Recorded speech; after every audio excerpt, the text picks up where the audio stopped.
እንዴት ነው ግን ይሄን ያለ እርስ በርስ የምንጨካከን? በጣም ነው የሚደብረው። እኔ ከናንተ ተሽያ አይደለም ግን የምሬ ነው የምላችሁ። በቃ የሆነ አይሙሬ ውስጥ የመጣው ነው ሐሳብ እንዴት እንደዚህ ይደራረጋል? ምን ያህል ከፍተን ነው እኛ አለውልህ ብንባባል ምንስ ችግር አለው በማለት ነው። በቃ አንተ በብሔር በሃይማኖት በትለያይ ምንም ቢሆን ወንድምህ ነው። በቃ አለውልህ በለው።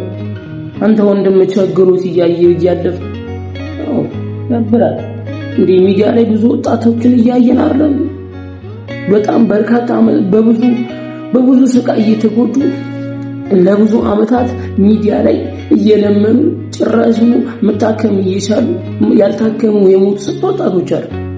እኛ እያየናቸው ስክሮል እያደረግን በገንዘብ መርዳት እንኳን ባች ሼር ኮፒ ሊግባ ለማድረጋችን የምር በጣም ነው የደበረሽ። በጣም ነው የደበረኝ። ደሞ እኮ አውቃለሁ እኔ ዳዕዋ ነው የምናገረው። በጣም ብዙ ሰዎች ሊገርማችሁ ይችላል። የሆነ እኔ ኢስላሚክ ኮንቴክስት ነው የምሰራው፣ ግን ወረበል ነው የምላችሁ።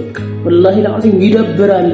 አለሁልህ እንባባል። ወንድምህ አንተ እየታመመ እየሞተ እያየኸው አለመርዳት በጣም ነው የሚደብረው። ሼም ነው በቃ።